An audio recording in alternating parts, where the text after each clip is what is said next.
developed in this chamber.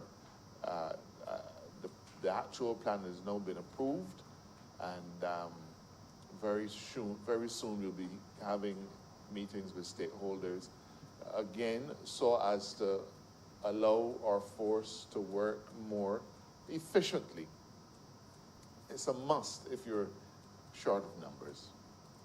Um, we are also making greater use of technology by the use of cameras and so on, and all of those things, sir, allow us to multiply the force so that um, in a situation where you have cameras in a particular area, let's take St. Lawrence Gap, for example, and they've been there for years now.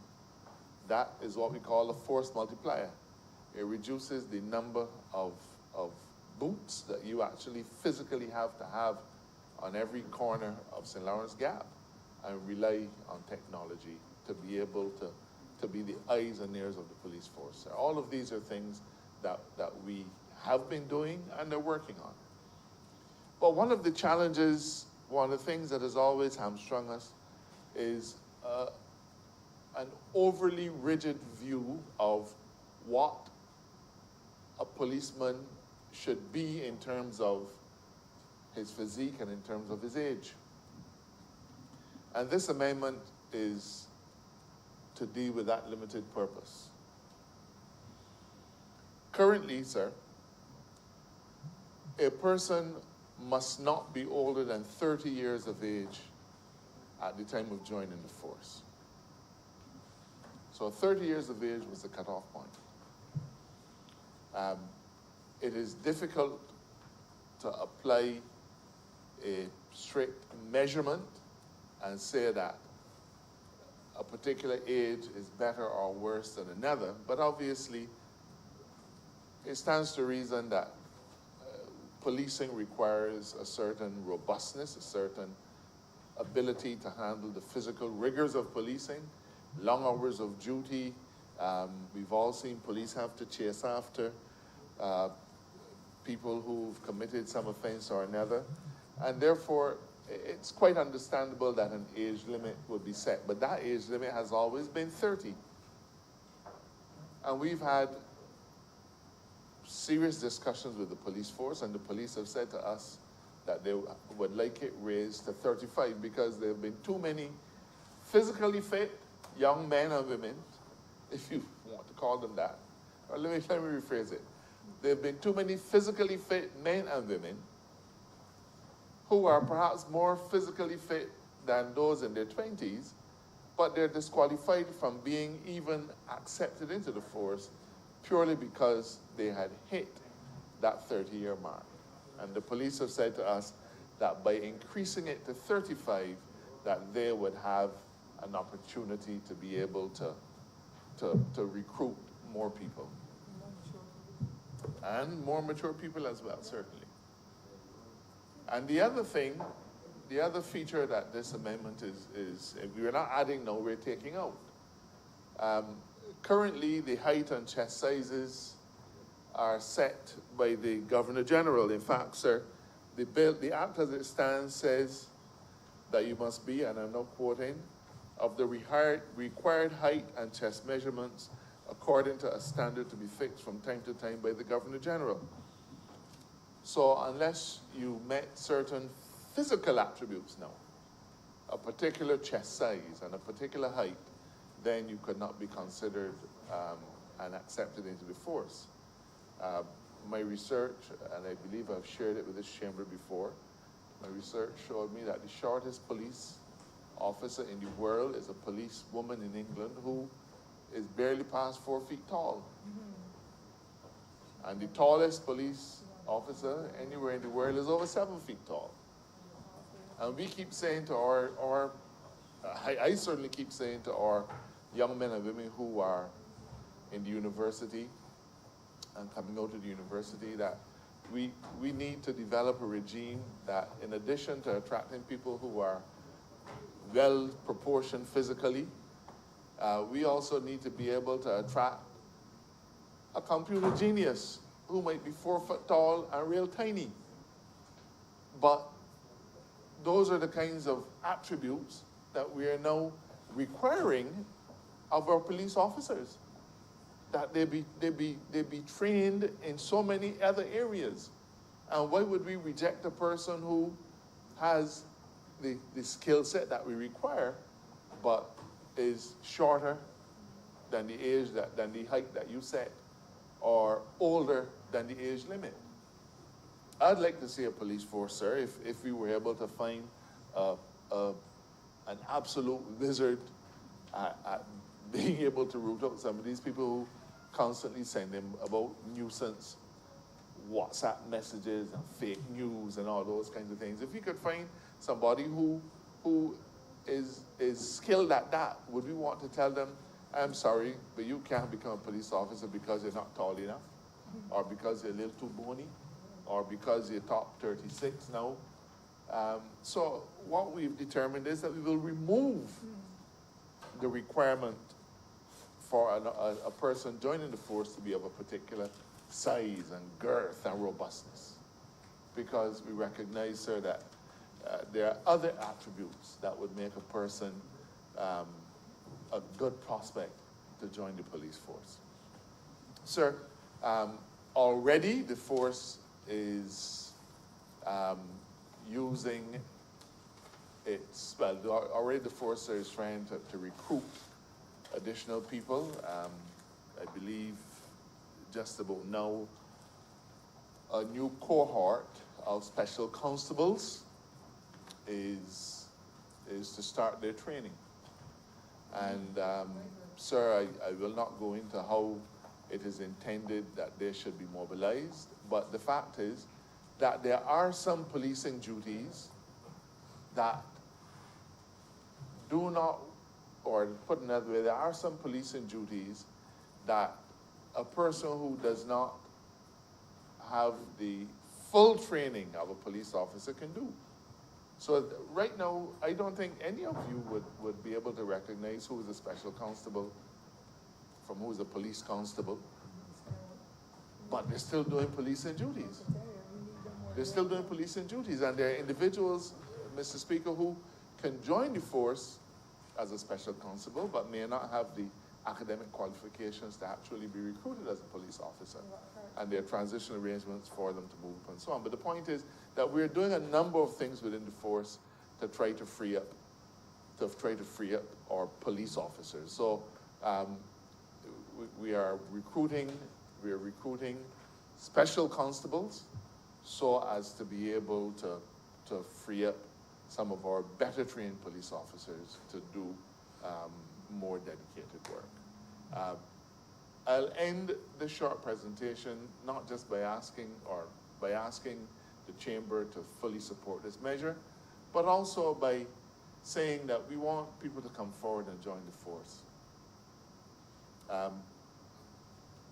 Members of the public may have noticed a set of ads on social media trying to encourage young men and women to still see policing as a good career.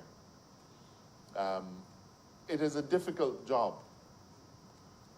Many of us in here would not even begin to think about it. But it is a job, sir, that I believe brings with it a fair amount of satisfaction. And in today's world, certainly prospects for training and other avenues. In my discussions with the Commissioner of Police, we're talking about recruiting other specially trained individuals. Because as we look more, and the time will come when we will be talking more about financial crimes, we have to have in our police force people who are financial analysts, people who are trained accountants and trained lawyers. And it's not that we don't have them, but we certainly need more. So in order to stamp out corruption, we have to be able to speedily investigate cases of financial crime and investigate them with thoroughness and in a way that we can be satisfied that the evidence will stake. But as financial crimes become more and more complex, we need, of course, to have officers who have a far greater breadth of training than we currently have. And in addition to that, sir, while it is important that we expose our existing officers to all the training that is possible, the time has come perhaps when we need to start going out there and finding accountants and saying to an accountant, would you consider being a police officer? You know, there are people who work every day, politicians perhaps, and they're not doing it. They're not doing it for the money. They're not doing it for the money. They're doing it for satisfaction. They're doing it for a feeling of doing something that really has an opportunity to impact our communities and the world around us. And so, sir, I ask the Chamber to support these measures, but in the context of a force that is modern, in the context of a force that this administration has made sure we equip them to the finest standards available, in the context too of a force that is adjusting to meet the changes of a more modern world. Long gone are the days when our young men and women wanted badly to be police officers. That was the time when people felt that the careers that were within reach of the average individual that would take you somewhere would be a policeman or a teacher or a priest. Those days are gone. People don't view it in those terms anymore. But it is our job in this chamber and in the executive to try to ensure that policing remains a good career option for individuals, and I believe that it is. And certainly as I interact with many of the police officers, yes, it's tough. It is tough when in the face of an increasing use of weapons, of firearms, you have to tell police officers, but you have to give up an off day and work 6 days of 7. Yes, it is. But I have not met any of them who've been complaining, sir. They've not been complaining. I know it's hard, and we thank them for their sacrifice and for their service. But it is precisely because of the fact that they're serving their communities, their brothers and sisters, the people that they know, to help to make us a stronger, safer country, that I believe that policing will always be an attractive option for those who are so inclined. I ask that this chamber support this measure, and I ask that this chamber and all of Barbados continues to support the Royal Barbados Police Force as they grapple, and I will say as they grapple successfully too. You know, people see the homicides, but they don't notice the success rate. We don't publish the gun seizures. Occasionally you will hear about a gun seizure, you will see it in the press. Occasionally you will see a drug haul in the press. But there's a lot of that stuff going on behind the scenes as a result of dogged determination, hard work, intelligence gathering, and the guys, the men and women of the force are getting it done. They're getting it done. But I guess human nature is that you only see one side of things. You just see the perpetration of the wrong without noticing sometimes the speed with which the perpetrator is being apprehended by the Royal Barbados Police Force. COVID has been a challenge for them, as for all of us, but they have risen to that particular challenge, and I am confident, sir, that they will continue to rise to all the other challenges that beset us as a society and that present itself to the force. And with those words, I commend this short bill and express my gratitude to you, sir, for allowing me this time. I remember we have to move that the bill be read a second time. Beg to move that this bill be read a second time.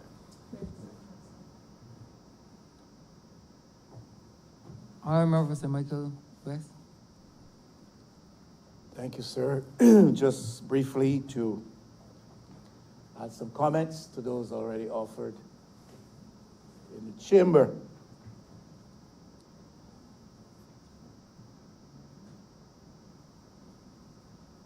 I believe there's a sense being derived in Barbados by many. Certainly I'm coming to that point where it would seem that the government is a bit out of touch with the feature and specter of crime, especially violent crime in Barbados. I heard the Honorable Member for St. Joseph, the Honorable Attorney General, he just alluded to this again. I heard him in recent days speaking with reference to the fact that we are experiencing a reduction in crime in Barbados. He was echoing the words of the commissioner, and I think reference was being made perhaps broadly to statistics. Statistically, we may in fact in Barbados be seeing a reduction in certain criminal acts. We may in fact be seeing decreasing level of success on the part of the force through dint of effort in responding to and solving certain criminal activity. But I do not know that one in Barbados is possessed of a sense that crime is not an increasing problem in Barbados, especially violent crime. If you satisfy yourself to look at it from the perspective of statistics and point to a decrease in that, resolution of that, fine. But I don't think you will convince many Barbadians that we do not have a worsening problem with crime, especially violent crime in Barbados. And I think the government continues to project that. They will represent themselves to the public of Barbados as being out of touch with reality. I heard the Honorable Prime Minister a few months ago say to the country that the measures put into effect by this administration in recent months had already begun to take positive effect and that the difference could be realized. I warned then that it was a bit too early to say that because there was an apparent lull. Well, we're way past now that period of lull. And we are on track with reference especially to gun-related crimes, violent crimes of that nature, of exceeding what transpired, the reality of last year. Every night, I don't live in the Heights and Terraces, so I don't know what happens up there. But every night where I live, Mr. Speaker, I hear gunshots coming from south and southeast of me and coming from east of me. Every night. I don't think that that is an exaggeration. I live in an urban community. I suspect that that kind of reality is experienced in several urban districts. I have a sense that it is also the reality in some rural areas, which perhaps was not once the case. I think it is a little bit of an insult to the intelligence of Barbadians to try to give them a sense of comfort and reassurance by saying to them that we have a diminishing problem with crime because the statistics with reference to some aspects of crime are showing a reduction. It is especially the violent crime. It is especially the gun-related crimes that Barbadians are quite concerned about. We've just gone through, we're still in a period of COVID and the restrictions of movement gendered by that. And one may assume that some who would otherwise perhaps have been involved in criminal activity found it a little bit difficult so to do. Because to be moving around at certain times in certain places, you ought to be able to explain yourself. And I think the court records would show that some have found themselves up dodds because they were found in the wrong place at the wrong time and could not give a proper and plausible explanation. So to try to give Barbadians a sense that crime is on the decrease, and it is not the concern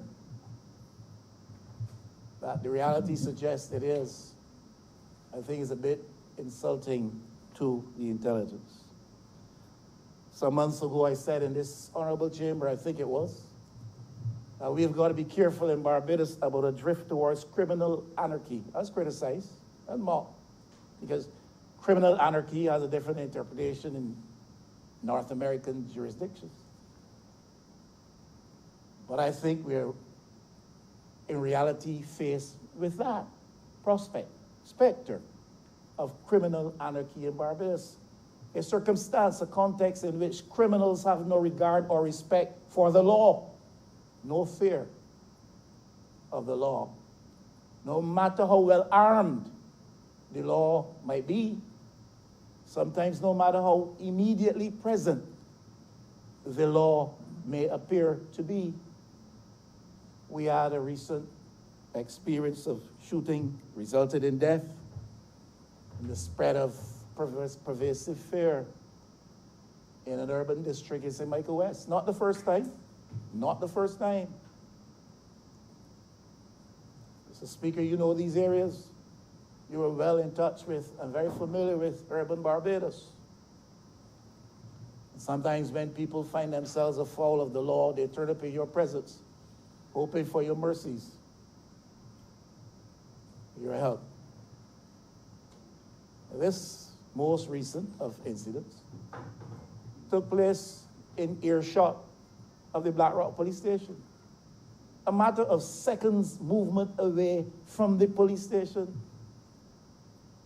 You can't tell Barbadians to feel comforted or reassured when these things are a daily occurrence in their communities and their neighborhoods. When you are in the four walls of your house and bullets are coming through your bedroom window, you cannot convince Barbadians that there's any measure of comfort to be found in that type of reality. So it doesn't matter what statistics you bring. We're not talking about petty crime here. We're talking about serious crime that poses a danger to life and limb of innocent citizens and visitors. Now, that is where we are. When you can do it seconds movement away from a police station, you're prepared to do it against the police. I have said long ago in this honorable chamber, in the other place, that if we don't get a handle on that particular aspect of crime in Barbados, it threatens all that we have gained in terms of our development. It threatens all that potentially we can achieve in terms of our development. And when the chorus is sounded that they're killing each other, so don't bother about it, that is not an advisable position. Because when they're tired training the guns on each other, they will train them on law enforcement in Barbados. And when that is not sufficient, they will train them on the political authorities in Barbados. Mark my words, that day is coming if we don't get a handle on this. So we can sit on our cushions of portfolio comfort and say to Barbados, we got this. We got this. If we don't get a handle on that, it's going to destroy this place. And I do not think, though we applaud the successes of the police to the extent that they're recorded, don't think that we should be telling Barbadians, we don't want them to feel a sense of desperation and fear, but we should not also lull them into a false sense of comfort when the reality suggests otherwise. I believe, Mr. Speaker, we need to try to see how we can enhance and improve the appeal of the job, which we call a police officer. When we are faced with situations in other areas of endeavor, where certain aspects of work, certain types of work, don't seem to attract the numbers that we would hope, one of the things we look at is the appeal of the job, the attractiveness of the job, and how we can enhance the position such that people will more rapidly and in greater numbers gravitate towards it. I have called for and will continue to say that we need to pay our police officers, especially those below the level of sergeant, better. I will continue to say that. And that is not the only way you can enhance the appeal of a particular position. There are other ways, but as we studied, the job of a police officer in these days is a difficult and dangerous one. Therefore, the circumstances in which we ask these men and women to function must be looked at. And it is not only providing them with better grades of arms, it is other than that as well. This particular measure speaks to qualifications, and you talk about 3 CXC or other forms of certification. I think we need to be careful with respect to the subject matter that constitutes the qualifying criteria for getting into the police force.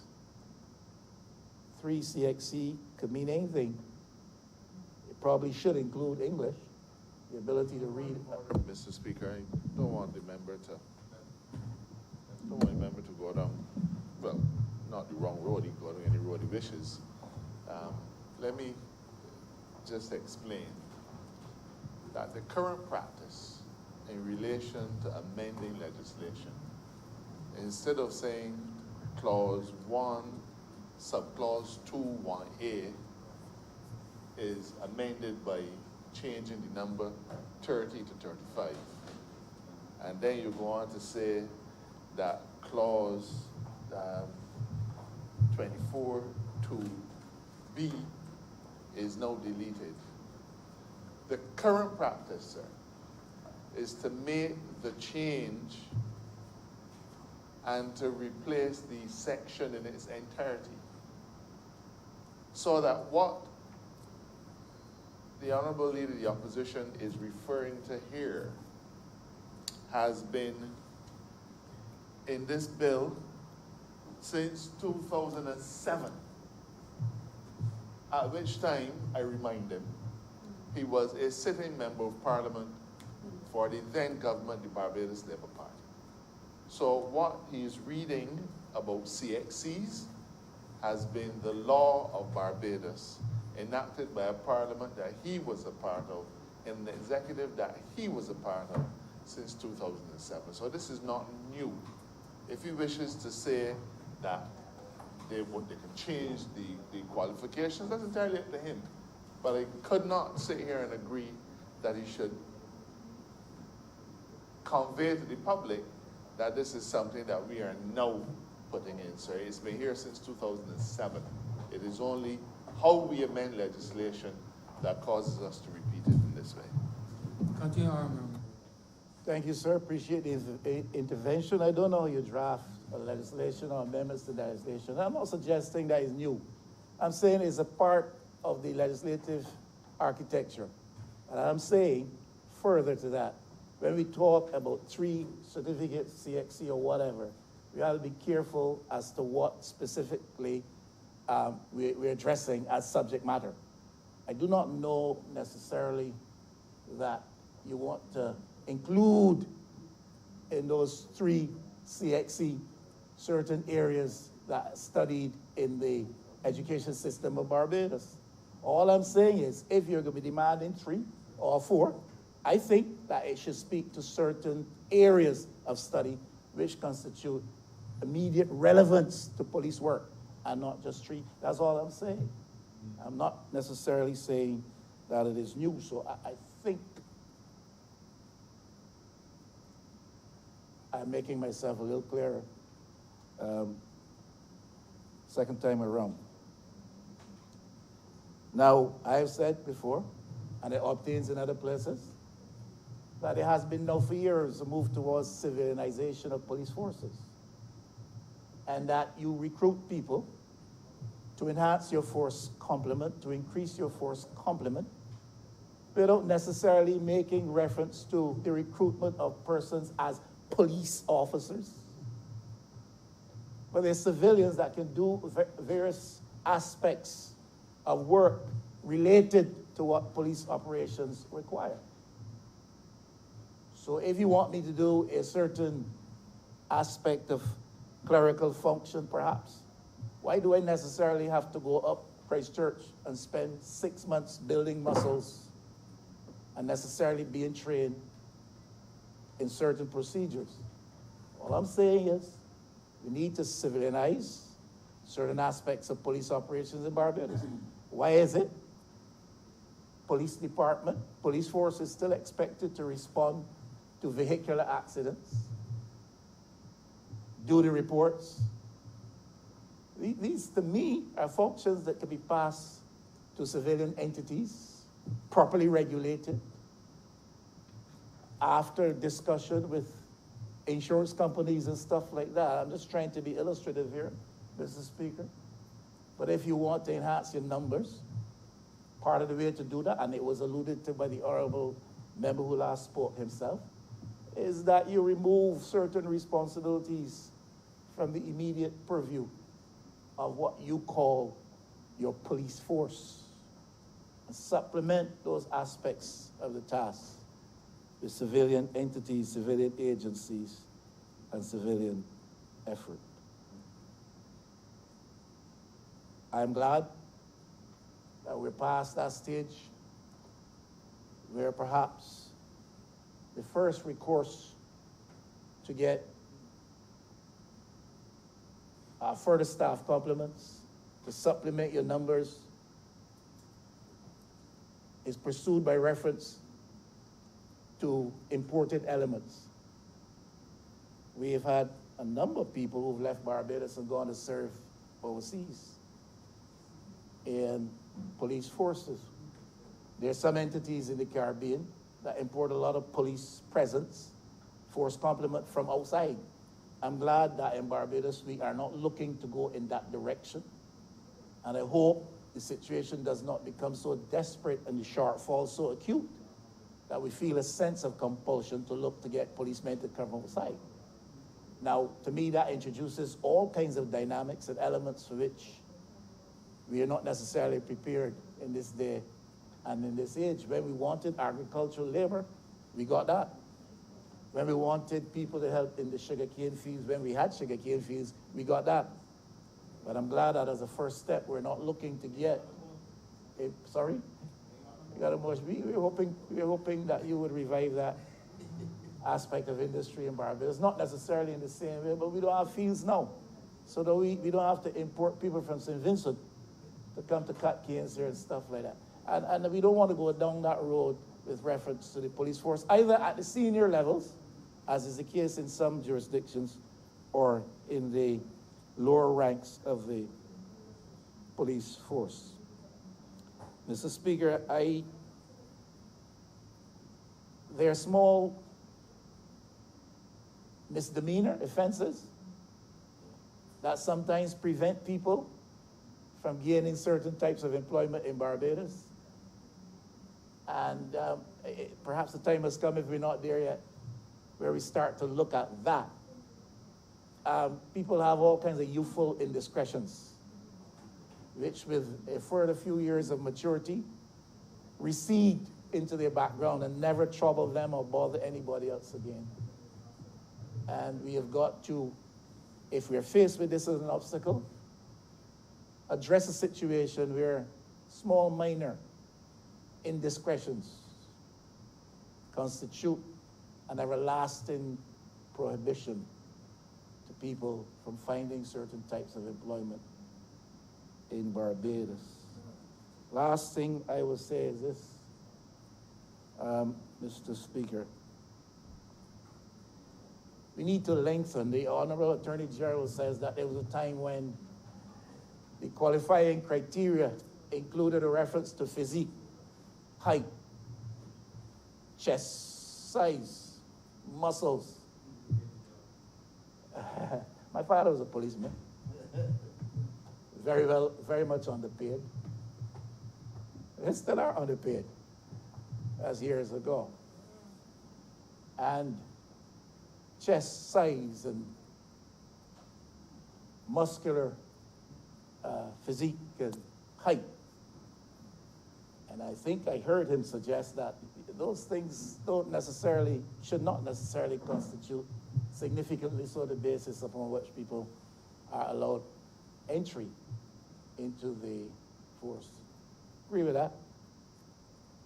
But I also think, Mr. Speaker, that in Barbados, the arms of the law need to be lengthened, that they may be able to reach the untouchables and the unreachables in Barbados.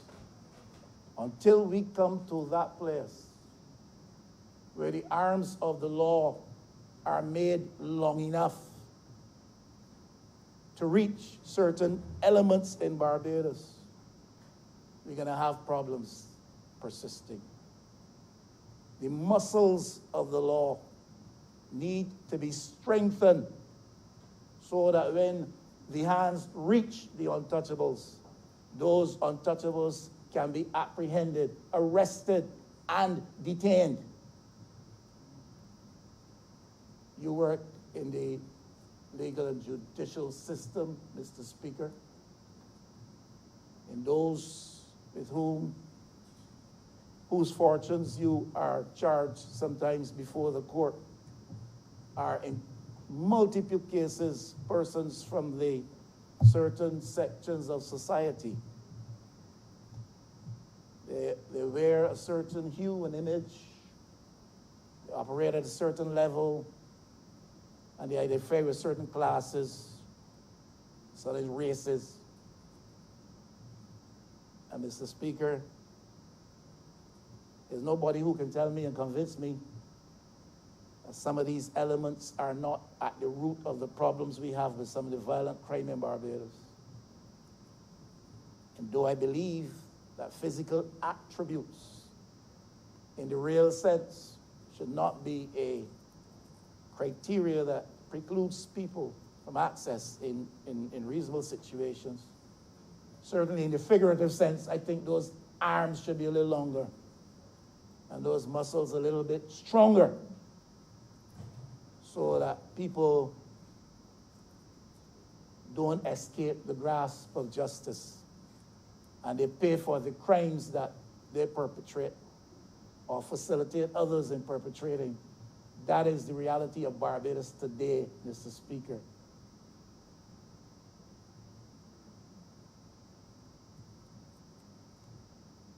So certain elements are made to appear in handcuffs, and others are not. And certain elements are brought through the front door, and others through the back. Certain elements make the front pages, and some are not featured in any pages at all. And certain elements are informed when the short arms of the law and the not so strong muscles of the law are on their way, and they're prepared against intrusion from the force of law. These are things we need to deal with rather than tell people statistics show crime is coming down. Statistics show that Barbados is becoming a better place when it comes to the phenomenon we call crime.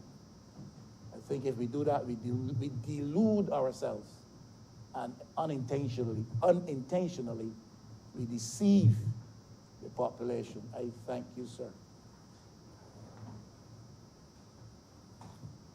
Honorable Member Joseph. Honourable member, can you please turn off your mic?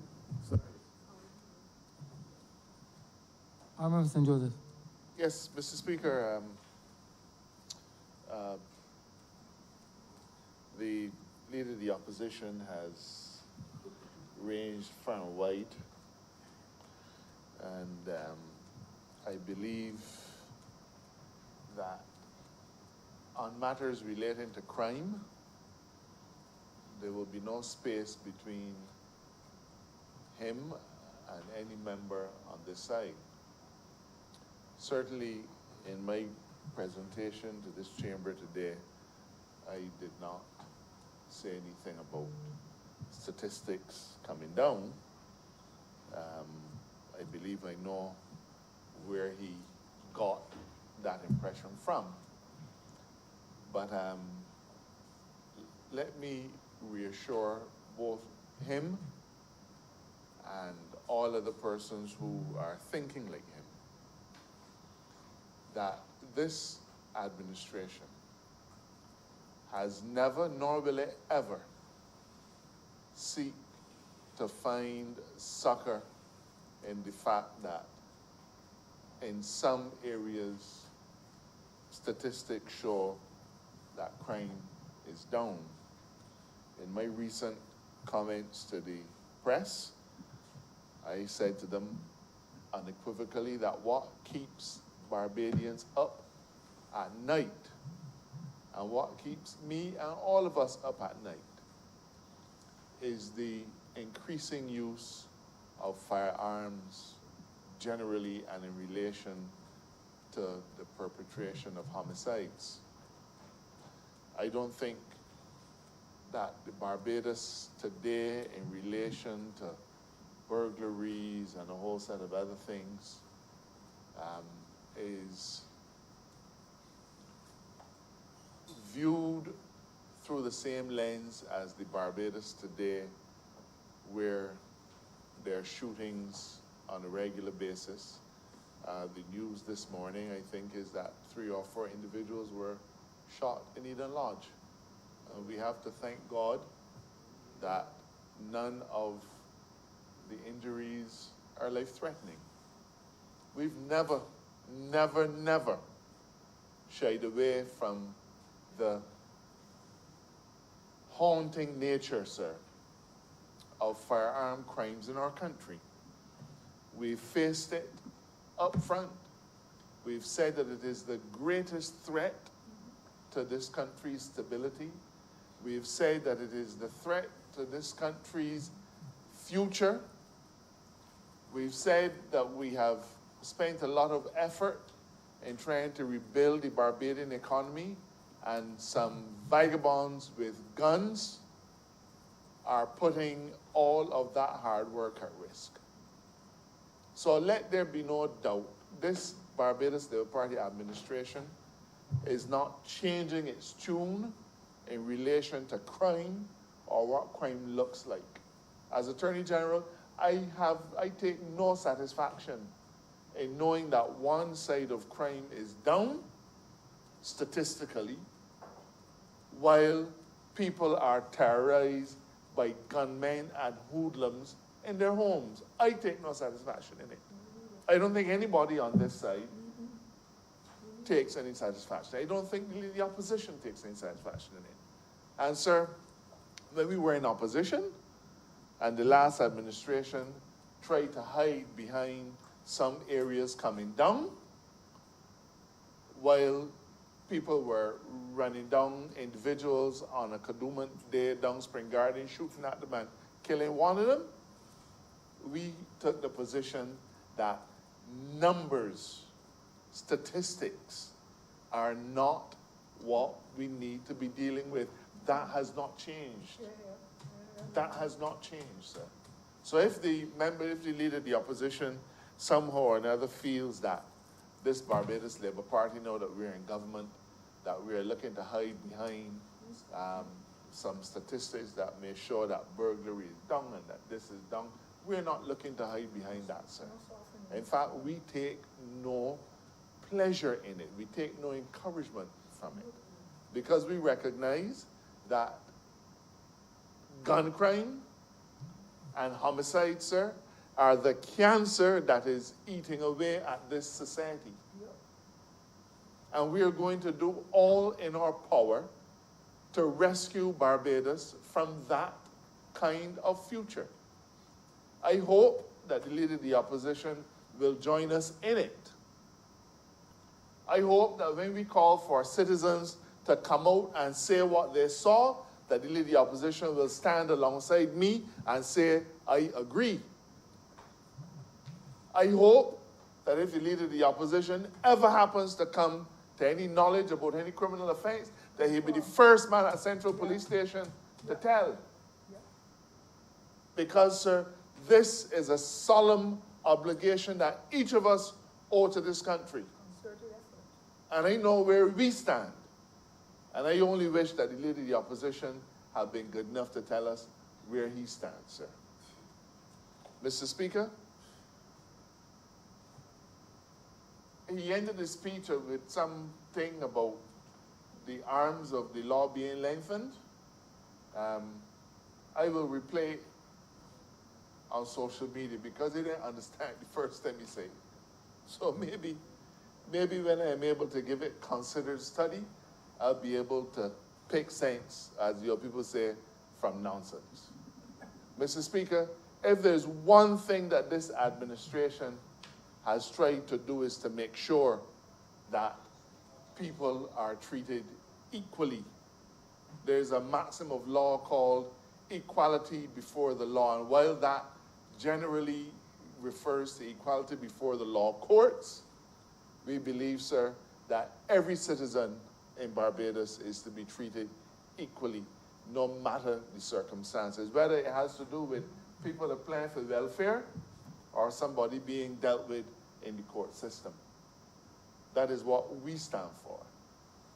Mr. Speaker, I don't think I need to go any further. I thank all honorable members for their support, for their acquiescence by silence. And I pledge, sir, to continue with the work that we're doing and to continue to support the Royal Barbados Police Force in its efforts. I've already moved, sir, that this bill be read a second time, and I'd be grateful if you would put the motion, sir. The question is that this bill be read a second time. All those honorable members in favor, please say aye. I Those against, please say no. Me think the ayes have it. beg to move, sir, that you do now leave the chair and that this House resolve itself into committee for further consideration of this bill. The question is that the Speaker do now leave the chair and the House resolve itself into committee for further consideration of this bill. All those honorable members in favor, please say aye. Those against, please say no. We think the ayes have it.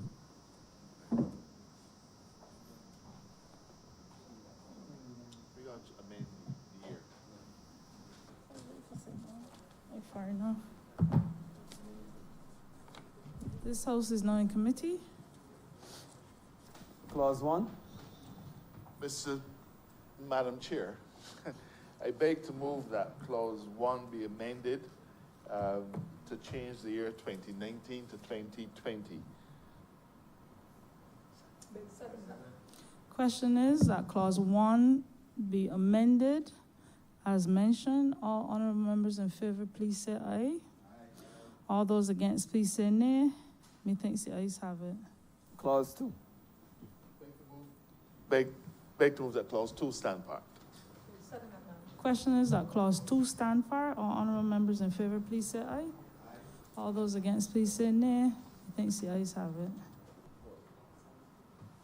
Beg to move, Madam Chair, that you do not report to His Honor the Speaker the passing of one bill in committee. Question is that I do not know report to His Honor the Speaker the passing of one bill in committee. All honorable members in favor, please say aye.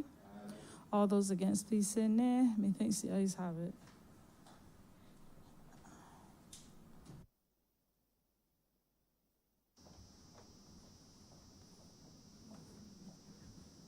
The chairman of committees has reported the passing of one bill in committee.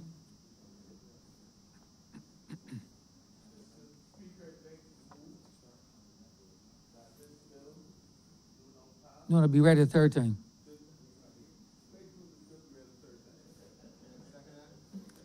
The Question is that this bill be read a third time. All those honorable members in favor, please say aye. Those against, please say no. Meeting, the ayes have it. Mr. Speaker, I beg to that this bill do now pass and be cited as the Police Amendment Act 2020. Question is that this bill be passed and so cited. All those honorable members in favor, please say aye. Aye. Those against, please say no. Meeting, the ayes have it. This bill is passed and so cited.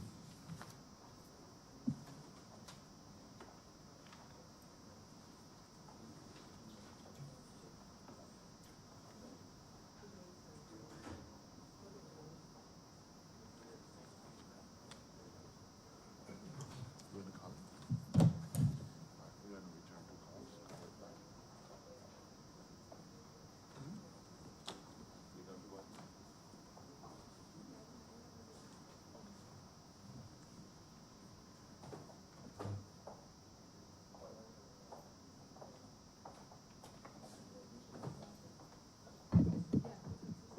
Order number 6, sir. In the name of the Honorable Minister in the Ministry of Finance and Economic Affairs, to move the second reading of the Resolution Life Assurance Company Limited Transfer of Bonds Bill 2020. Honorable Member for Christchurch East Central. Thank you very much, Mr. Speaker. The bill to which I will address, sir, is a pretty straightforward piece of legislation. As you would know, sir, the government of Barbados, upon assuming office, sir, would have inherited a situation where the last administration, which was really, sir, one of the last set of irresponsible financial management that it undertook in the last quarter of 2017, sir, where the previous administration, sir, would have issued some $600 million or so in debt, sir, and took on the liability associated with the failed company, Clico Life International, sir, and accepted, sir, in exchange for $600 million in debt, sir, on the backs of taxpayers, just about $60 million in assets, sir, which, sir, if you were a betting man, you would love those odds for somebody to give you something, sir, which is 10 times worth 10 times more than what you were getting or giving. But that was the nature, sir, of the last administration. But we came to office, sir, and we resolved that we will bring what at that time, sir, was a sordid affair as it relates to Clico and the mismanagement, sir, of that entity, and to the extent that the last government, sir, would have sought, in the first instance, to protect those directors, sir, of that company. But we determined, sir, that we needed to solve this problem to the benefit of ordinary Barbadians, sir, those thousands of policyholders who were paying their premium, sir, as you would, sir, for any insurance product. And because of the mismanagement of that entity, found themselves about 10 years, sir, without any resolution with respect to their circumstances. And so we would have set about, sir, in 2019, the middle of 2019, a process which, one, was fair, sir, to the taxpayers of this country, but given that there was a commitment made by the previous administration, sir, we needed to ensure that there was some measure of fairness in terms of on the one hand, sir, the policyholders, but on the other hand, sir, with respect to the taxpayers of this country. So we set about a process, sir, through which we, having completed the debt restructuring, we determined that it could never make sense, sir, to pay 10 times what something is worth. And the truth is, sir, that was only the principal, because the interest that would have been paid on top of that, sir, was substantial. And so the piece of legislation between, before the House, sir, just brings to finality, if you like, the legislative framework that we would have undertaken, sir, to reissue the Series G bonds, sir, that were initially issued under the domestic debt restructuring, where we would have set about, sir, paying the policyholders through the issuance of a new series, new set of bonds, which would have been liquidated, sir, over the course of 15 years. You would recall, sir, that immediately, that there, depending on the type of policy that you had, there was a cash payout initially, sir, up to $20,000. And then anything over $20,000, sir, would have been issued bonds, so that we can ensure that the proper management and execution of that, sir, was undertaken. Now, sir, when this process started, we had initially anticipated that it would have taken us, sir, no more than 3 months, for the most part, given that people had waited 10 years, sir, had waited 10 years for a resolution. But you had the initial, and certainly, sir, it is coincidental that we're in this very building, where the exercise was undertaken. And after the initial response from the public after having held the town hall meeting, sir, to explain the process of it, we are now here, sir, just a year later, to a point now we can report, certainly to this chamber and to the country, that Resolution Life, sir, Resolution Life, pretty much, sir, has ended. And July 31st, sir, would have represented the official closure, sir, with respect to Resolution Life, and handing over, sir, to the Financial Services Commission any outstanding matters that would have been related to the dissolution of that company. And, sir, I think it's important for us to appreciate that was up until the official handover, sir, that it was just about 78% of the policyholders, sir, who had actually, over the course of the last 12 months, properly engaged Resolution Life with respect to the winding up of the company, and to be able to set in train, sir, the execution of government's proposed solution, that the remainder of those persons, sir, for whatever reason that they did not respond to that, sir, they will now have, upon deciding that they want to engage the government solution, that they will have to go, sir, to the Financial Services Commission in order to be able to get the same treatment, sir, with respect to the solution that we put on the table based on the policy that you would have had with, certainly, Resolution Life, formerly PICO. Now, sir, let me just say that this has been a long journey with respect to the resolution of this matter with CLECO, and this is just one part of that, sir. But it would be remiss of me, sir, not to respond to a few things that have happened in the interim, because I think it's important, sir. I recall, sir, in 2011 or so, sir, when I first read the Deloitte report about the shenanigans, sir, that took place between Thompson and Associates, sir, and Branley Consulting, and formerly CLECO, sir, and the $10 million that was given from the Central Bank of Barbados, sir, and the distribution of those funds. I am a happy man today, sir, to have seen over the last few weeks a certain Leroy Paris, sir, going up the law courts in handcuffs, sir, in handcuffs. And was that process, sir? Well, one has to be careful, sir, where you're... And was that process is yet to be concluded, honorable member, sir? Honorable member, Yes. one has to be very careful, very Agreed, careful, sir. sir. Agreed, sir. Honorable member, please sit. Honorable member, please sit. One has to be very careful in these hallowed chambers to comply with all these standing orders relative to the calling of people's names, especially as it relative to criminal proceedings. So I will discourage the honorable member and all other members not to call people name, because you have absolute privilege in this hallowed chamber. One cannot respond to names being called. So one ought to be discouraged not to so do, honorable member. Thank you very much, sir.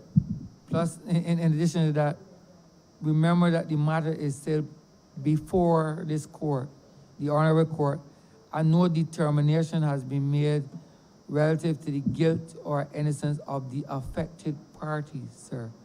So never let it be said that any pressure is being brought to bear on any proceedings that are before a court in this land, sir. Continue, honorable member. Thank you very much, sir. I was simply making the point, sir, that for the ordinary person in Barbados, sir, that the start of the process is important, given what transpired, sir, with the complete mismanagement of this private entity.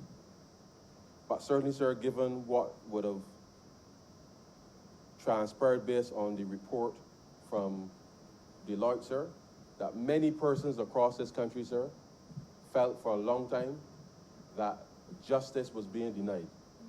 And therefore, the sight of it, sir, was an important element with respect to restoring the trust and faith in the systems that we have established, sir.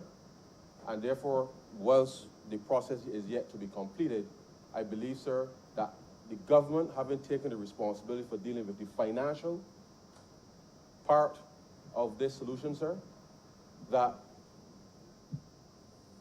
the judicial part, sir, I believe Barbadians will be watching with interest, sir, to see what would be the solution from that side.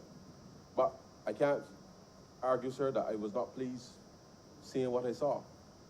And I believe, sir, that we have a responsibility in this very chamber and in the rest of the country to be able to bring to solution, sir, resolution, matters that have taken too long, sir, too long,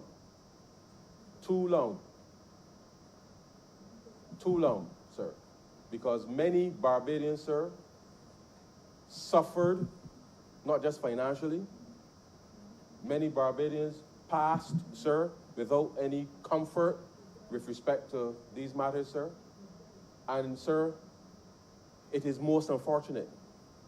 And therefore, as we seek to restore the trust and faith, sir, in the institutions of government, it is important that we hold people accountable, sir, and we do so in a timely manner.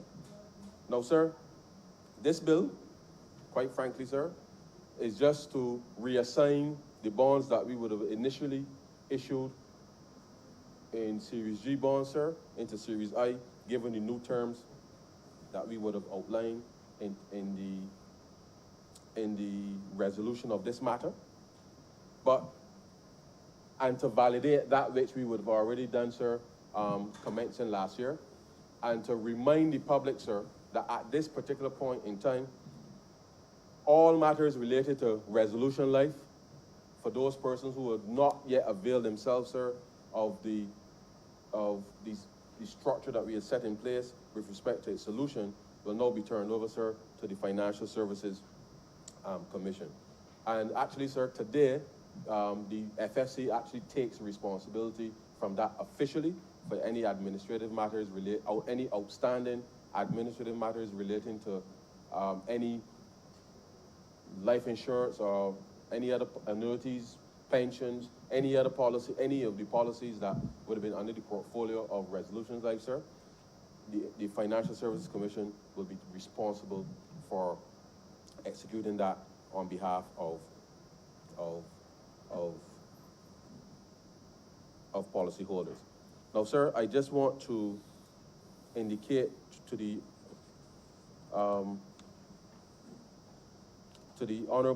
House that certainly, sir, any future queries with respect, as was the case, persons who have been issued bonds, sir, naturally would have to make any inquiries to the Central Bank of Barbados. The FSC is the regulator, as you know, sir, with respect to the non-bank financial institutions in Barbados, and therefore assumes that responsibility. The truth is, sir, one of the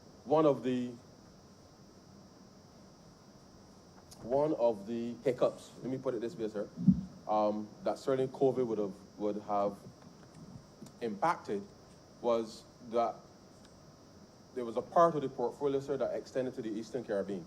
And because of COVID and the whole mail system, sir, and the way that as you know, sir, some of the legal requirements, that would have impacted some of the resolution on part of the Eastern Caribbean part of the portfolio. And therefore, having wound up this particular part with respect to Res Life, it means that those persons in the Eastern Caribbean for whom any outstanding administrative matters would be required, that they too, sir, will have to engage the Financial Services Commission in order to be able to execute the final part of the solution. The reality is, sir, that this process was intended to be wrapped up in a matter of 3 months. It has now taken just about a year for us to arrive at this stage, and we believe, sir, that it is critically important now that we move forward so that persons can certainly regain some measure of hope, some measure of trust, that the system, sir, of government will work, and it will do so in as timely a manner as possible. And this government, sir, remains committed to ensuring that we do the very best, sir, to ensure that when and if something goes wrong, that there's a clear process, sir, for how we will resolve these matters, that certainly, sir, will redound to the benefit not just of the taxpayer, but certainly those persons who may be directly impacted with respect to the operations of any entity in Barbados. And so, sir, the amendments are, as I said, sir, pretty straightforward and simple, just to switch from one category of bonds, Series G, to Series B and I, specifically, as at Clause 4, sir, the bonds that we issue shall not exceed the aggregate sum of $316 million, and as you would appreciate, sir, that is down significantly from the $600 million that was originally issued by the last administration. Certainly, sir, Clause 5 speaks to the charge on the consolidated fund, and Clause 6, sir, just speaks to the validation of the transfer that were given to the individual policyholders of the company as at the 30th day of September 2019. And so, sir, with those few words, I beg to move that this bill be read a second time. Question is that the aforementioned bill be read a second time. All those honorable members in favor, please say aye. Aye. Those against, please say no. We think the ayes have it. Mr. Speaker, I beg to move that you do now leave the chair and the House resolve itself in committee for further consideration of this bill. The question is that the Speaker do now leave the chair and the House resolve itself into committee for further consideration of this bill. All those honorable members in favor, please say aye. Aye. Those against, please say no. We think the ayes have it.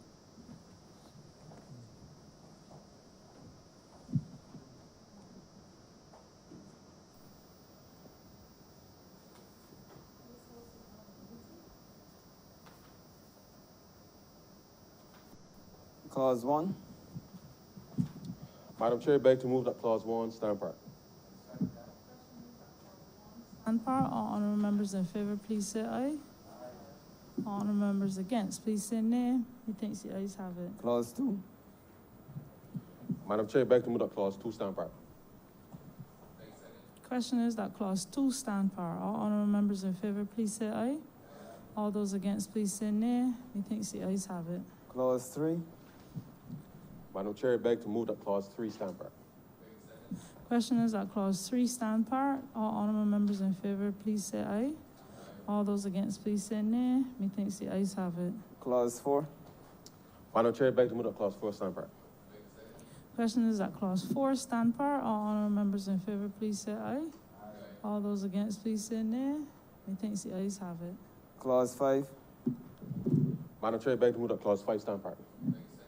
Question is that Clause 5 stand part. All honorable members in favor, please say aye. All those against, please say nay. Methinks the ayes have it. Clause 6. Madam Chair, I beg to move that clause 6 stand apart.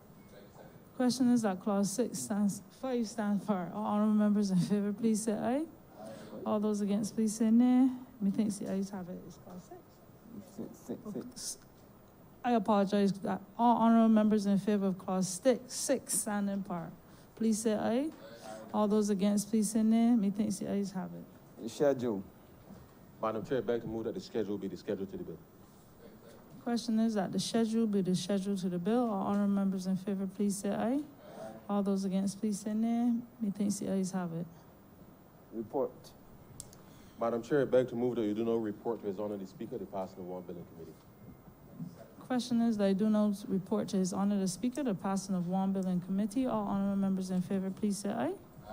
All those against, please say nay. Methinks the ayes have it.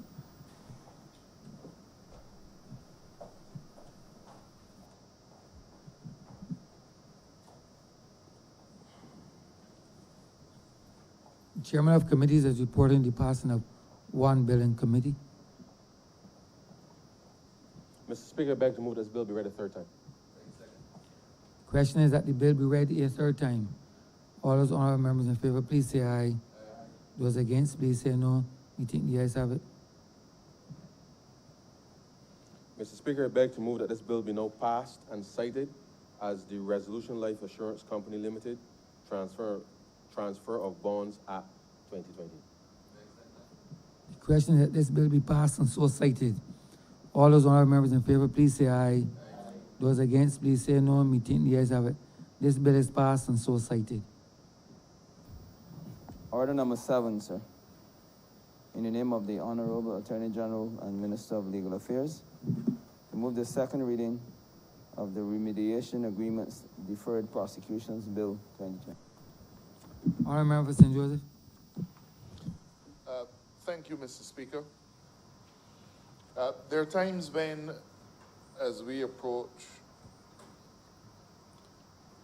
perhaps even age-old problems, that we have to look to see what other options are available, what kinds of solutions are available to help us navigate increasingly difficult and complex waters. This bill, which is before this chamber, has its origins in our approach, sir, to dealing with corruption in Barbados. And in many respects, a lot of preliminary remarks have already been addressed in this chamber. We certainly canvassed a lot of areas dealing with corruption, both inside estimates and other debates. We talked about corruption when we dealt with the proceeds and instrumentalities of crime legislation in 2018. Before this chamber is currently a new Prevention of Corruption statute. The chamber has been made aware of the fact that a specialist team of investigators were engaged by the government of Barbados last year to come into Barbados and to begin to look forensically and analytically at the workings of a number of statutory corporations and in central government as well, to see to give us a preliminary indication of which areas would represent best cases, best situations to deal with the issue of corruption. There's that old Bajan saying, sir, lick and lock up down with. And that spoke to an era, sir, where the Barbadian black man would say, as Trevor Prescott would say, we're taking a stance and saying no more will you be allowed to beat me and lock me up. So while you might doubt the relevance of it, sir, in this context, I use it because as we have looked at the issue of corruption, we had to ask ourselves,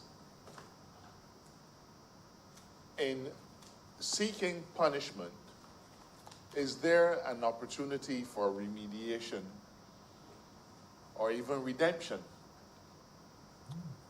I'll draw the Chamber's attention, sir, to the corruption case in Turks and Caicos, where the then Premier was charged with several acts of corruption. In fact, not just the Premier, several people. And there was a well-known hotel company, it's a West Indian chain, that was found to have engaged in corrupt acts with the leadership of that government at that time. The approach taken by the Turks and Caicos authorities was to levy a fine. I think the fine was $12 million US, sir, on that company as a punishment for the corrupt practices that they encouraged and got involved in, but also, sir, as a way of forcing that company to make recompense. There is a feeling, sir, and we've heard it expressed in Barbados, that if you find a company engaged in a corrupt practice, that you should engage in, I guess, what you could call commercial capital punishment. That is to say that the government of Barbados would cease to have any dealings with a particular enterprise. And that is attractive at face value. It certainly is. But as we turn this proverbial Rubik's Cube around and try to look at it from many angles, we had to ask ourselves,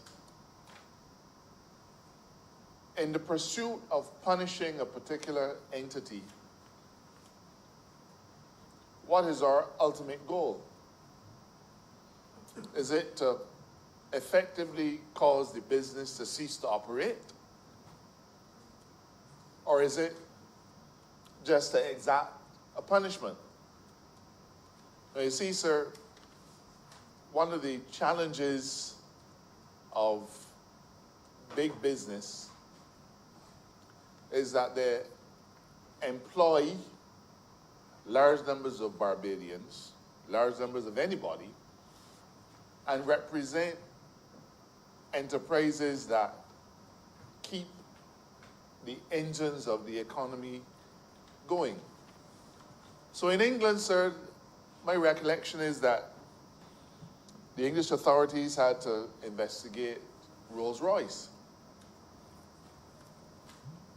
And they had to find a novel way of dealing with that particular entity.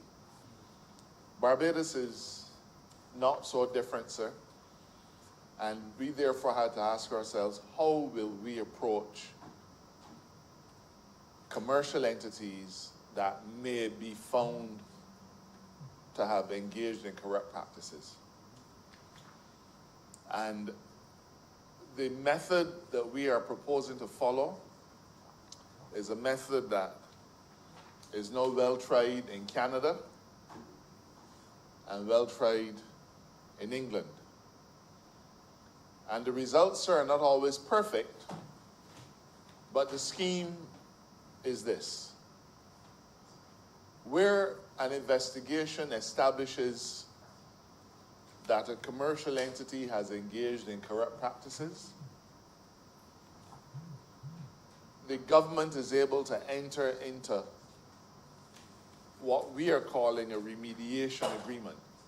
In other jurisdictions, it's called a deferred prosecution agreement. In fact, that's what it's called in England. In Canada, they use the term remediation. Perhaps, though, the term deferred prosecution agreement captures the essence of it in a way that remediation agreement doesn't. So the essence of this agreement, as is practiced in England, is that if there's evidence to demonstrate, to prove that you were guilty of a corrupt practice, the prosecution authorities are able to enter into an agreement with you, firstly, for full disclosure of all the details of the Corrupt Act. Who the players are or were, exactly what corrupt practice was followed, everything. You can't hold back anything. You have to give to the Crown, to the prosecuting authorities, full and frank disclosure. And then you subject yourself to a penalty. And that penalty is, among other things, or it can be, among other things, a financial penalty. So that, I mean, there are people who say, oh, so you're now allowed to pay your way out of a corrupt act. But what you're really compelling the company to do is to disgorge the benefit that they got from the corrupt practice, while at the same time, sir, allowing that commercial enterprise an opportunity to carry on doing business. One of the things about company law is that when a company engages in the corrupt practice, it may be difficult to find the exact individual. And then, as you know, because a body corporate is a human person, the question then becomes, who do you lock up? Which director will you send to jail? And is that necessarily the better option? As I said, in England, sir, and in Canada, the practice has now emerged and is well settled and recognized as a legitimate pursuit of justice, where the party enters into a deferred prosecution agreement or remediation agreement with the Crown. The terms and conditions are very strict. There must be strict compliance. You must disclose all of the corrupt practices. You must follow the terms of the agreement to the letter. And you must make reparation by way of a fiscal or other penalty. Now, it isn't everything, sir, that is going to be available for deferred prosecution agreements, sir.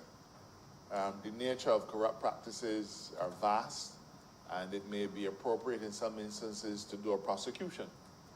And in those circumstances, then the law would still be followed. This is not to replace anything that we have. This, however, is to give an option. This is to add to the potential remedies that are available. Part of our challenge, sir, is that people don't want to come forward. In the United States, people talk about a plea bargain. If I come forward and give evidence, will you lock me up? And the prosecutor will negotiate and say, well, if you give evidence, which may allow us to go after some other people, we will go easy on you. We see this on television all the time. See this on television all the time. There are instances here, and it's perhaps not the same thing, Mr. Speaker, but we have our own version of a plea bargain where you agree to plead guilty to a lesser charge so as not to have to face a trial and be subject to a more onerous fine or punishment. But this is not, in other words, I'm trying to say this is not an unknown concept in law. This, sir, just gives the prosecutors an additional method of dealing with a difficult situation. Because in a company, you may not be able to identify the individual. Not with precision. You may not, you may, because a corporate structure can be so complex, you may simply not be able to identify which person it is you want to prosecute. But you may have clear evidence that this particular company made a payment to an individual in return for a particular accommodation or benefit. So if you don't, what do? Do you say, well, I don't know exactly who to charge, so I don't go after them? No, sir. You go the deferred prosecution route. You disclose the act that was corrupt or otherwise illegal. And then the penalty, sir, is imposed on the entity. As I said, it is legitimate. It is one that has now come into its own both in England and Canada. But we've sought to follow the Canadian model, sir, because every wrongdoing by a company is not going to be a corrupt practice. There are companies, sir, that will pollute. For example, now if a company engages in an act of pollution and destroys a part of our environment, is it not an equitable solution to say to that company that you must remediate the damage that you have done, rather than looking for somebody to lock up and the damage remains there as a blot forever on our landscape and then becomes a burden to our taxpayers? As an administration, sir, we have seen dumping in gullies. We have seen illegal dumping in former quarries, dumping on the streets and so on. We see it. And in a way, what happened recently with the individuals who dumped the coconut shells in the back of the drill hall, that was remediation of sorts. And while for some people, they may have found it to be offensive or not to have gone far enough, there's no doubt that to compel a person who has done a wrong, especially when it comes to an environmental wrong, there's no doubt, sir, that such an individual can be, and in many respects ought to be required to clean up the harm that they have done. Now, yes, sir, that is a smaller situation, Mr. Speaker, but there are numerous examples in Barbados where, for example, trucks move waste from places like the port, and as soon as they get out of sight in a remote country area, they dump the entire thing. Who picks up that bill, sir? The taxpayers of Barbados. And that's how the Canadians have approached this area of law, because there's a large raft of wrongdoing which can attract a better outcome if there's an opportunity for the law to compel you to remediate. Now, Mr. Speaker, you know the criminal statutes of Barbados better than most.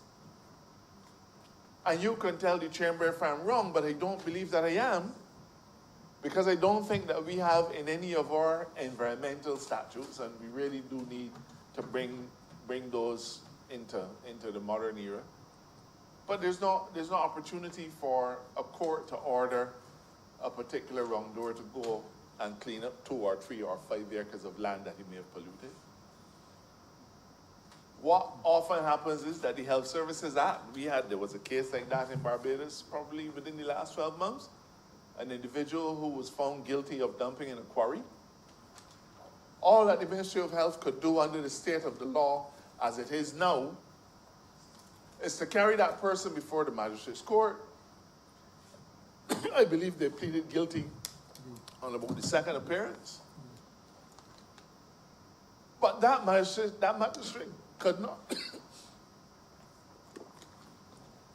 That magistrate had no power to order that individual to remediate the premises. So what we have today, sir, before the chamber, is a bill which is intended to present more options to a prosecutor than simply bringing a criminal charge to result in a penalty. Now, the thing about remediation agreements, sir, when you have a criminal statute, as you well know, the maximum fine is set. Now, I point out to the chamber that in the case of Turks and Caicos, that particular chain, a hotel chain, was ordered to pay $12 million US, sir. You know the interesting thing about it? That hotel chain didn't have any directors in Turks and Caicos. They had a corporate presence, yes, but they had no directors in Turks and Caicos, not one. There was nobody in Turks and Caicos who you could go after because all the directors lived all over the world. And you had to try and get them there to prosecute them in the first place. And in a situation where that person is not amenable to your local law, what will you do then? So I defend this particular approach because I believe that it gives us many more options in terms of how we deal with the criminal element, because all crimes are going to be very different. So, sir, let me very quickly look at a few of the sections. And draw your attention to 4, which talks about the making of the remediation agreement itself. And at 4.1 it says, for the purposes of this act, a remediation agreement means an agreement between a prosecutor and an alleged offender. You know, sir, a person is only an offender after they have a conviction. And you know only too well, sir, that you tie up the court system for years, adjournment after adjournment, expert evidence after expert evidence, on and on and on and on and on, and hope to get a conviction. The beauty about the remediation agreement says you don't have to go through that process. You tackle it early. So a person who is an alleged offender, that's a person who's been investigated and who the prosecutor says, listen, these are allegations against you. This is the evidence that we have. Now, we could either try to go through a prosecution or you come and sit down to the table here with us now. In the case of a corrupt practice, they would come, they would have to give all evidence, full and frank disclosure, and then they have to disgorge the benefit. So you're not limited now to a fine of $100,000 or $500,000. Under the agreement, you can say to the particular entity, you got to pay $2 million. That, or we go ahead with the prosecution. And there are not a lot of entities that will be willing to have their directors take a reputational hit, sir, in terms of facing a prosecution. The agreement, sir, must also be approved by the High Court. So we're putting protections in place to protect the integrity of the judicial system and the integrity of the legal system. So the prosecutor, then once he negotiates the deferred prosecution agreement with the alleged offender, it has to go to the High Court for the High Court sanction. And the High Court is able to say, and is specifically able to say, I do not approve this. Or I'm prepared to approve it if you increase the penalty. Or I'm prepared to approve it if you add on further terms. But that is how we know, that is how the citizen knows that it has the protection of the judicial system, because whatever agreement is reached between the parties, it is only effective if it is approved by the High Court.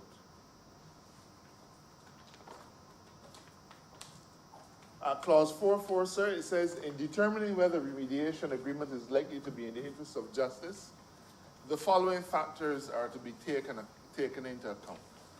And they're not many, but I'm not going to read them all.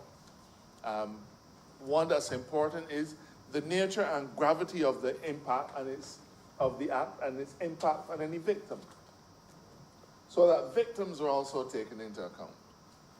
The degree of involvement of senior officers of the alleged offender in the act. Now this, you see, sir, it isn't always the directors and the CEOs. It is also sometimes a lower level official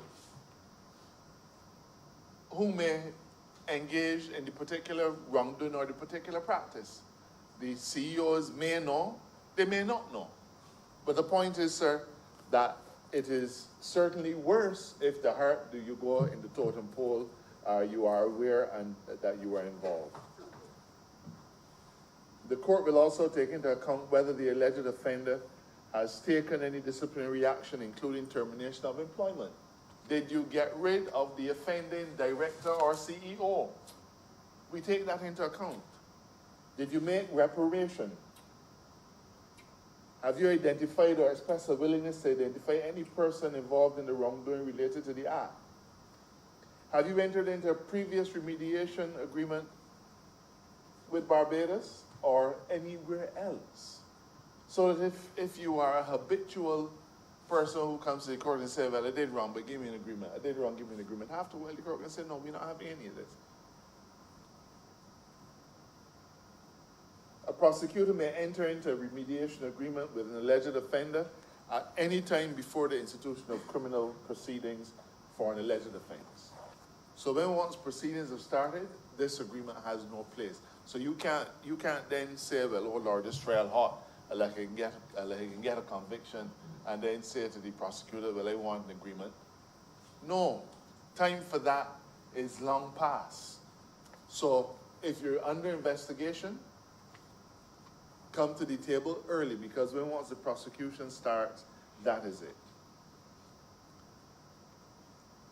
The effect of the remediation agreement, sir, once the remediation agreement is entered into between the prosecution and the alleged offender, and once it has been approved by the court, then you can't prosecute at that point. But, sir, I already realize that you have in your mind, well, what happens if they say they can pay and only pay half? Or what happens if they say they will remediate, but don't do it properly, or don't do it at all? Then, sir, any breaches of the agreement renders the agreement void, and therefore you are back to square one. Now, when we look at the content of the remediation agreement, sir, I want to make it clear that the person must not only disgorge all the facts, he mustn't only say what was done and who it was done with and who colluded, who in the private sector, who in the public sector was involved in this act. They must also undertake not to carry out any of those kinds of acts in the future. But I have to tell the chamber that part of the legal effect of the remediation agreement, sir, is that they're not made public. The public can know that a remediation agreement has been made, but not the content of the remediation agreement, sir. That is not going to be available to the public. The remediation agreement, sir, may include a requirement for an alleged offender, firstly, to pay a financial penalty to the court. And that penalty, as I said, is negotiated. Secondly, to compensate the victims of the alleged offense. So where there's a victim, sir, and again, we come back to the inadequacy of our system. Our system, except in the case of a debt, our courts can order compensation. In a personal injury matter, for example, where there's a wounding, the judge or the magistrate has the ability to say, in addition to that, you have to pay so-and-so X dollars. So we have that. In the case of remediation agreement, a broader brush, a better opportunity, because the victims can be of many kinds. A farmer whose farmlands are destroyed because of illegal dumping. In some instances, a gully, there's no particular victim, there's no named victim, but all of Barbados becomes the victim in that case. So, remediation agreement can require you to compensate victims. But it can also require you to donate money to a charity or other third party. And that too is an important added feature. It can require you to disgorge any profits from the alleged offense. It can also require you to implement compliance practices and programs within the structure of your business. And all these are things that are going to be monitored. You will also be required to cooperate in any investigation related, and for those of you who have a focus on stamping out corruption, you have to cooperate with the authorities in terms of investigating the acts of corruption itself. And with any good agreement of this sort, sir, it can provide time limits for compliance. Now, Mr. Speaker, this bill has been on the order paper for quite some time, and I believe members have had the opportunity to look it over. I don't know that I'm going to spend any more time on it, but I will say, sir, that the way of dealing with wrongdoing has always changed over years. There was a time, Mr.